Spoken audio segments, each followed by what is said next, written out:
Hi everyone, welcome back.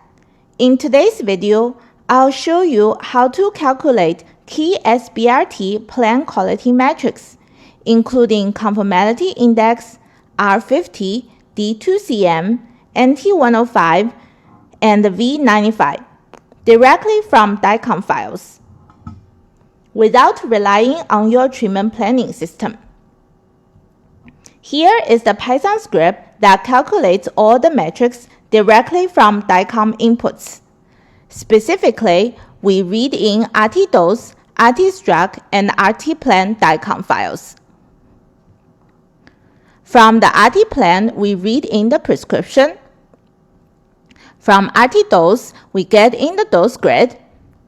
And from RT-Structure overlaid with RT-Dose grid, we get masks. And then we calculate the SBRT metrics. From the PTV mask, we get the PTV max dose, PTV volume, etc. We can also get the normalization factor.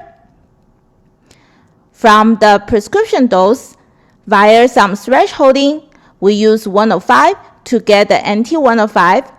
We use 50% to get the R50, and we use distance of 2 cm to get the ring of D2cm.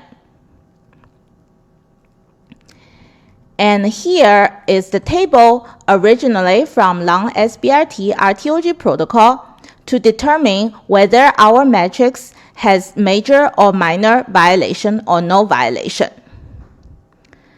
The script will print out the results in the console, as well as export to a CSV file. So now let's run it.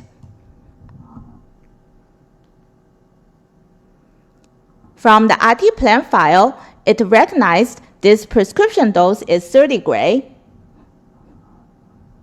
And then it will perform the calculation for all the SBRT metrics. And here is the output. One quick note on accuracy. This script calculates metrics directly from the dose grid. That measure means it uses voxel counting at those thresholds. Most TPS platforms instead use interpolated 3D isodose surfaces, which can capture partial voxel intersections more precisely.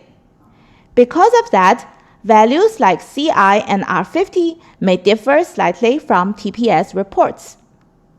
But the key point is, this method is consistent, reproducible, and TPS independent, which makes it extremely useful for research, automation, and other studies. To summarize, yes, it's completely possible to calculate SBRT metrics like NT105, D2cm, CI, R50 only from DICOM files. This provides a transparent, scriptable, and reproducible way to evaluate SBRT plant quality. If you found this helpful, please like and subscribe for more videos on treatment planning automation and clinical QA. You can download this script from the link below and try it on your own plants. And drop a comment if you have questions or there's a feature you'd like to see in the next version. Thanks for watching.